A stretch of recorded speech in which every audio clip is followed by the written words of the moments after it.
വിഘ്നേശ്വര, തടസ്സങ്ങളൊക്കെ നീക്കി തരണേ.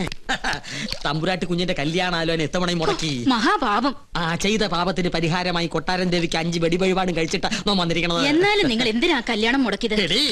കൊട്ടാരം വക ക്ഷേത്രത്തിൽ പൂജാരി എന്ന പോസ്റ്റുമായി ദേവി പൂജ ചെയ്യാൻ തുടങ്ങിയിട്ട് വർഷം 16 കഴിഞ്ഞിരിക്കണു. ഒരു തികഞ്ഞ ദരിദ്രവാസിയായ നമ്മെ ഇപ്പൊ ദേവി ഒന്ന് കടാക്ഷിച്ചു. അതും നല്ല ബുദ്ധി തന്ന. എന്തു ബുദ്ധി? കേട്ടോളൂ, ഈ കല്യാണം കൂടി മുടങ്ങിയ വാർത്ത കൊട്ടാരത്തിൽ അറിയുമ്പോ അവരാകെ ഒന്ന് പതറും. മനസ്സ് പതറുമ്പോ കവടി നിരത്തും. കവടി നിരത്തിയാൽ ഫലം ശത്രുദോഷം, പരിഹാരം പൂജ. കൊട്ടാരം പൂജാരിയെ നോമതി യാഗമാക്കി മാറ്റും. ഒരു സ്വയംവര യാഗം. അതിലാണ് നമ്മുടെ രാജയോഗം. നോം ലക്ഷങ്ങൾ അടിച്ചു മാറ്റും. ഈ 5 ഏക്കറും വീടുന്നോ സ്വന്തമാക്കും. ഇവിടെ എന്നെ നോം രാജ്ഞിയാക്കും.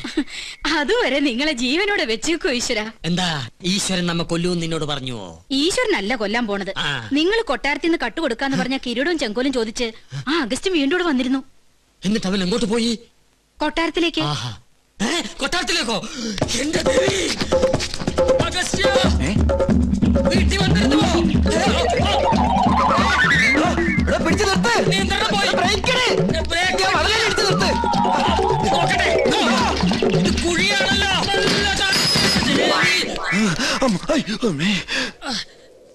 ചത്തിട്ടില്ലല്ലേ? ഇല്ല. ഇപ്പൊ ചത്തുപോയിരുന്നെങ്കിൽ ഞാൻ പറയുന്ന വിവരം കേട്ട് കൊട്ടാരത്തിലുള്ളവർക്ക് തന്നെ കൊല്ലാൻ പറ്റില്ലായിരുന്നു. അഗസ്ത്യ, ഒരു 50,000 ഉറുപ്പിക്ക് വേണ്ടി എന്നെ കൊലക്ക് കൊടുക്കരുത് കേട്ടോ. ഒന്ന് പിടിക്കുക. അഗസ്ത്യ, കൊട്ടാരത്തിലേക്ക് പോവരുത് കേട്ടോ. നിക്ക. അഗസ്ത്യ, നോ പറയണതൊന്ന് കേക്ക. വേണ്ട. അയ്യോ, താനൊന്നും പറയണ്ട. കുറെ കാലമായി താനിത് പറയുന്നു, കുറെ കാലമായി ഞാനിത് കേൾക്കുന്നു. ഇന്ന് എനിക്ക് രണ്ടിലൊന്നും അറിഞ്ഞു പറ്റും. ഇത്രയും കാലം പറഞ്ഞ പോലല്ല. എന്തിനും പരിഹാരം ഉണ്ടാക്കാം. ഉറപ്പാണോ? ഉറപ്പാ. എന്നാ പോ. എടാ, തന്നോടല്ല, നമ്മുടെ വണ്ടി പോകാനാ പറഞ്ഞത്. ഒന്നുകിൽ താൻ കൊട്ടാരത്തിൽ നിന്ന് മോട്ടിച്ചേരാൻ തന്നെ കിരീടവും ചെങ്കോലും, അല്ലെങ്കിൽ താൻ അതിനായി എന്റെ കയ്യിൽ നിന്ന് വാങ്ങിച്ച 50,000 രൂപ എനിക്ക് ഇപ്പൊ കിട്ടണം. സാവകാശം വേണം. 10 ദിവസത്തെ സമയം തരണം. ദൈവത്തോർത്ത് സമ്മതിക്കുക. ദൈവത്തെ ഓർത്ത് 10 ദിവസത്തിനുള്ളിൽ കിരീടവും ചെങ്കോലും ഹാജിമാരുടെ കയ്യിൽ ഏൽപ്പിച്ചില്ലെങ്കിൽ പിന്നെ എനിക്ക് കോളേജിൽ ക്യാൻറ്റീൻ നടത്താൻ പറ്റില്ല. എനിക്ക് വീടും പറമ്പും മേടിക്കാനും പറ്റില്ല. തരാ ഉറപ്പ. സമാധാനായിട്ടിരിക്കുക. ഗോപികമോൾ ആകെ ദേഷ്യത്തിലാ. ഈ അണിഞ്ഞൊരുങ്ങൽ അവസാനത്തെ അന്ന് അവള് പറയണേ. ഇനി വയ്യ അത്ര ഒരു പ്രദർശന വസ്തുവായിട്ട് നിൽക്കാൻ. ഗോന്നാരെ വലിയ കോയിക്കിലേക്ക് വിളിച്ച് അവര് പുറപ്പെട്ടോ ഇല്ലയോ എന്ന് അന്വേഷിക്കാം. വേണ്ട, മുടക്കി. ആര്? അല്ല, മുടങ്ങി. അതും മുടങ്ങി. കാര്യങ്ങൾ പറഞ്ഞ് മനസ്സിലാക്കി അവരെ കൂട്ടിക്കൊണ്ടുവരാനല്ലേ തന്നെ പറഞ്ഞയച്ചത്. നമ്മെ കൊണ്ട് ചെയ്യാൻ പറ്റുന്നതൊക്കെ നാം ചെയ്തു. ഉദയപുരം കൊട്ടാരവുമായി ഒരു ബന്ധവും അവർക്ക് സ്വീകാര്യമല്ലത്രേ. അടിക്കടി വിവാഹം മുടങ്ങുന്നതും പരാജയം ഉണ്ടാകുന്നതും ഈ കൊട്ടാരത്തിന് മേൽ പതിഞ്ഞിരിക്കുന്ന ദൃഷ്ടിദോഷം കൊണ്ടും മുജ്ജന്മ ശാപങ്ങളും കൊണ്ടാ. അത് മാറ്റിയെടുക്കാൻ യാഗവും പൂജയും നടത്തണമെന്ന് പലയാവർത്തി നാം പറഞ്ഞിട്ടുള്ളതല്ലേ. കേട്ടുവോ? സമയം ഇനിയും വൈകിട്ടില്ല. 41 ദിവസം 101 കാർമ്മികരുടെ സാന്നിധ്യത്തിൽ ഒരു സ്വയംവരയാഗം. ചെലവ് നിസ്സാരം, 10 ലക്ഷം രൂപ. ഫലമോ സർവൈശ്വര്യങ്ങളും. അതും നോം നടത്തിയാൽ ഫലം നിശ്ചയം. പൂജ, യാഗം തുടങ്ങിയ അന്ധവിശ്വാസങ്ങൾ കൂടെ പൊറപ്പിച്ച പല രാജകുടുംബങ്ങളും തകർന്നിട്ടുള്ളത്. ഇവിടെയോ ഇതൊന്നും നടത്താതെയും കൊട്ടാരത്തിൽ ഒരു പൂജാകർമ്മം നടന്നിട്ട് വർഷങ്ങൾ കഴിഞ്ഞിരിക്കണു. ഒരുപക്ഷെ അതിന്റെയൊക്കെ ഫലമാണോ എന്തോ ഗോവയ്ക്ക് ശേഷം ഒരു കുഞ്ഞിക്കാല് കാണാനുള്ള ഭാഗ്യം ഇവിടെയുള്ളവർക്ക് ഇല്ലാതായത്. ഗോന്നാരെ, ഗുരുവായൂരുന്ന് വാസുദേവ നമ്പൂരിയെ വരുത്തുക.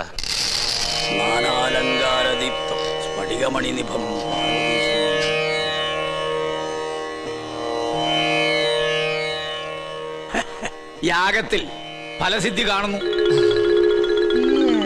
കർമ്മങ്ങൾ തീരും മുമ്പ്, അതായത് 41 നാൾക്കകം കന്യകയ്ക്ക് വരനെ കണ്ടെത്താനാവും. അപ്പൊ നാം മുൻകൂട്ടി പറഞ്ഞ തെറ്റില്ല.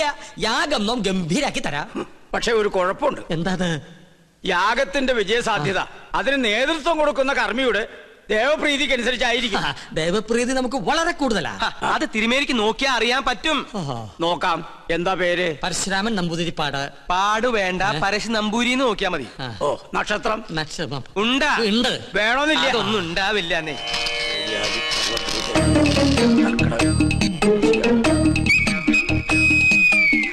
തിരുമേനിക്ക് എനിക്ക് ദേവപ്രീതി അശേഷം.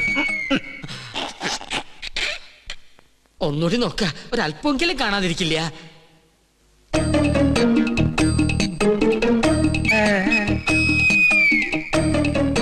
എനിക്ക് ഒരിക്കൽ ഗണിച്ചാ മതി, തെറ്റില്ല. അങ്ങോട്ട് മാറി നിൽക്ക.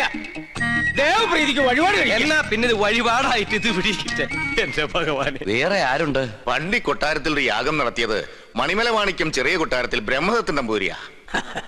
ആള് ബഹുകേമൻ, പക്ഷെ ജീവിച്ചിരിപ്പില്ലല്ലോ. ജീവിച്ചിരിപ്പില്ല അദ്ദേഹത്തിനൊരു മകനുണ്ട്. ഇല്ല ഉണ്ട്. ഞാൻ ഓർക്കണോ, അന്ന് അദ്ദേഹത്തോടൊപ്പം ഇവിടെ വരാറുള്ള 8 വയസ്സുകാരൻ കുസൃതി പയ്യൻ. എന്താ അവന്റെ പേര്? എന്താ അവന്റെ പേര്? ഓർമ്മയില്ല ഓർമ്മയുണ്ട് ഉണ്ണികൃഷ്ണൻ. ആ, അത് തന്നെ. യാഗം പിള്ളേര് കളിയല്ല. അതിന് ഉണ്ണികൃഷ്ണൻ ഇപ്പൊ കൊച്ചുകുട്ടിയൊന്നുമല്ലല്ലോ. ഓരോ വർഷം കഴിയും തോറും ഓരോ വയസ്സ് കൂടെയല്ലേ എന്റെ മണ്ടൻ നമ്പൂരി. ആ, നിർത്തുക. അച്ഛന്റെ പാരമ്പര്യം ഉണ്ണിക്ക് കിട്ടാണ്ടിരിക്കോ? ചിലപ്പോ പേര് കേട്ട ഒരു പൂജാരി ആയിരിക്കും ആ കുട്ടി. നോക്കാം. കർക്കടകം, വൃശ്ചികം. ഇതിന് മേൽ മറ്റൊന്നും കാണുന്നില്ല. അത്രയ്ക്ക് കേമം. ഒന്നുകൂടി ആലോചിച്ചിട്ട്. വേണ്ട, പോന്നേരെ ഉടനെ ഉണ്ണിയെ കൊട്ടാരത്തിൽ എത്തിക്കണം. അമാന്തിക്കണ്ട, പുറപ്പെട്ടോളൂ. ഗൗളി ചലച്ചു. വടക്ക് കിഴക്ക്. ആളെ കണ്ടെത്താൻ ഇത്തിരി പ്രയാസപ്പെടും. അപ്പൊ പിന്നെ പോണോ? പോണം. ഈ ചെറു പ്രായത്തിൽ മഹാഭാഗ്യല്ലേ ഉണ്ണിക്ക് കൈവന്നിരിക്കണേ. എന്താ അവരവനെ ദത്തെടുക്കാന്ന് പറഞ്ഞോ? എന്റെ മുത്തശ്ശി കൊട്ടാരത്തിൽ വലിയൊരു യാഗം നടക്കാൻ പോവാ. പ്രശ്നവശാൽ തലപ്പത്തിരിക്കാനുള്ള യോഗം ഇവിടുത്തെ കുട്ടിക്ക് എത്രേ. കേട്ടപ്പോ സന്തോഷായി. കേട്ടാ പക്ഷെ പൂജാകർമ്മങ്ങളിൽ അവന് താല്പര്യമില്ല. അതെന്താ അങ്ങനെ? സംഗീതജ്വരം പിടിച്ചിരിക്കുകയല്ലേ. ഏട്ടൻ വളയഞ്ചേർങ്ങര സംഗീത കോളേജിൽ പഠിക്കുക. അവിടെ ഒരു ലോഡ്ജിലെ താമസം. ആളെ കണ്ടെത്താൻ ബുദ്ധിമുട്ടും. അത് ഗൗളി ചലിച്ചപ്പോ മനസ്സിലായി. ഏത് കോളേജിലാന്നാ പറഞ്ഞു? വളയഞ്ചേർങ്ങര. എന്റെ മോള് പഠിക്കുന്നത് അവിടെയാണല്ലോ. ദൂരത്തിരി കൂടുതലാ. ഒരു 12 മണിക്കൂർ യാത്രയുണ്ട്. സാരില്ല, പുറപ്പെടുകയായി. ഉണ്ണിയെ ഞാൻ അവിടെ നിന്ന് പൊക്കിക്കോളാം. ഓക്കേ. പൊക്കാന്ന് പറഞ്ഞാ കൂട്ടിക്കൊണ്ടുപോകാന്നർത്ഥം. ഇനി എന്താവശ്യത്തിനും തൃക്കേശ്വരം ഉദയപുരം കൊട്ടാരത്തിലേക്ക് ആളെ പറഞ്ഞയച്ചാ മതി. ഉണ്ണികൃഷ്ണൻ അവിടെ ഉണ്ടാവും. യാഗം ഉടനെ തുടങ്ങണേ. എന്നാ വരട്ടെ.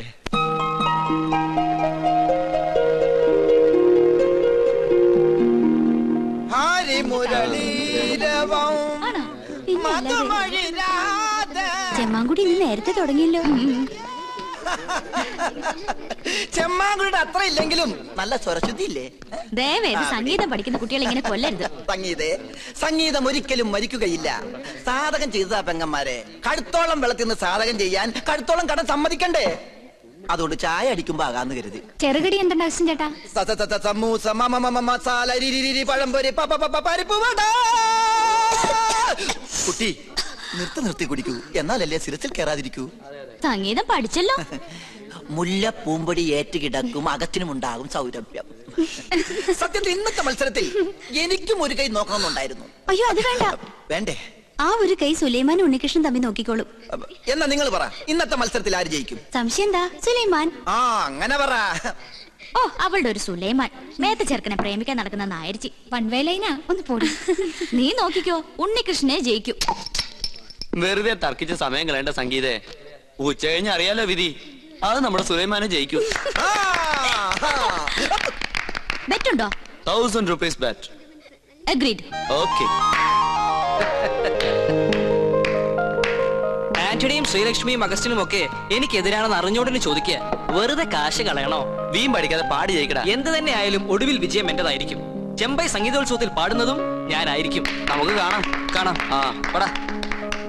ഉണ്ണി, ചെയർമാൻ വിളിക്കുന്നു.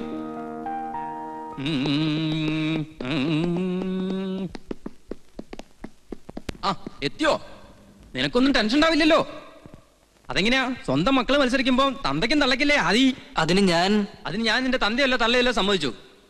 എന്നാലും നിന്റെ കാര്യത്തില് എനിക്കിത്തിരി താല്പര്യം കൂടിക്കോളൂ. അതേ, ഈ സ്നേഹ മനസ്സിലായോ? ഈ സംഗീത കോളേജിന്റെ ചരിത്രത്തിൽ ആദ്യമായിട്ടാണ് ഫൈനൽ റൗണ്ടിൽ ഒരു ഇസ്ലാമും നമ്പൂതിരും തമ്മിൽ മത്സരിക്കണേ. അറിയോ? ഒരല്പം സ്വാർത്ഥം ഉണ്ടെന്ന് കൂട്ടിക്കോളൂ. അല്ലെങ്കിൽ എന്റെ സുഹൃത്തിന്റെ മകൻ എന്നുള്ള പരിഗണന. എന്തായാലും നീ തന്നെ ജയിക്കണം. ഈ മത്സരത്തിൽ ജയിക്കുന്ന ആൾക്ക് ചെമ്പൈ സംഗീതോത്സവത്തിൽ പാടാനുള്ള അവസരം കിട്ടണേ. അതും മഹാരഥന്മാരോടൊപ്പം. ഈ കോളേജിൽ നിന്നും ഒരു ബ്രാഹ്മണനെ അവിടെ എത്താൻ പാടുള്ളൂ. സാർ, സംഗീതം ദേവകലയാ. ബ്രാഹ്മണർക്ക് ദേവന്മാരുടെ തൊട്ടടുത്ത സ്ഥാനം. അത് മനസ്സിലാക്കാദ്യം. അത് പറയരുത് സാർ. പ്രശസ്തനായ കഥകളി സംഗീതജ്ഞൻ കലാമണ്ഡലം ഹൈദരാലി ഏത് ജാതിയാ? ഗായകൻ യേശുദാസ് ഏതാ ജാതി? സക്കീർ ഹുസൈന്റെ ജാതി ആരെങ്കിലും അന്വേഷിക്കാറുണ്ടോ സാർ? അങ്ങനെ പറഞ്ഞ ഒരുപാടുണ്ടാവും. ഞാൻ ഇവിടുത്തെ കാര്യം പറഞ്ഞേ, നീ ജയിച്ചേ പറ്റൂ. ഒരു സംഗീത കോളേജിലെ ചെയർമാൻ ഒരിക്കലും വർഗീയവാദി ആകരുത്. ജാതി ചിന്ത വെടിഞ്ഞ് എന്നിൽ വിശ്വസിക്ക്, ഞാൻ ജയിക്കാം. അവന്റെ ആത്മവിശ്വാസം തർക്കമില്ല, അവന്റെ അച്ഛന്റെ അതേ പ്രകൃതം. പക്ഷെ എനിക്ക് പ്രതീക്ഷയില്ല. സുലൈമാൻ തോറ്റേ പറ്റൂ. വഴി ഞാൻ നേരത്തെ കണ്ടുവച്ചിട്ടുണ്ട്. സുലൈമാന്റെ പക്കമേളക്കാരെ സ്വാധീനിക്കണം. അവൻ പാടുമ്പോൾ ശ്രുതി തെറ്റണം. പെട്ടെന്ന് ശ്രുതി മാറിയാൽ എത്ര വലിയ സംഗീതജ്ഞനായാലും ഒന്ന് പതറും. അത്രയ്ക്കും വലിയൊരു എതിരാളിയാണ് സുലൈമാൻ എന്ന് എനിക്ക് തോന്നുന്നില്ല. സുലൈമാന്റെ സംഗീത പാരമ്പര്യം എന്താണെന്നറിയോ എനിക്ക്? ഇല്ല. അവൻ സംഗീത കോളേജിൽ പഠിക്കുന്നുണ്ടെങ്കിലും ഗുരുസ്ഥാനത്ത് അവന്റെ അമ്മ തന്നെയാ.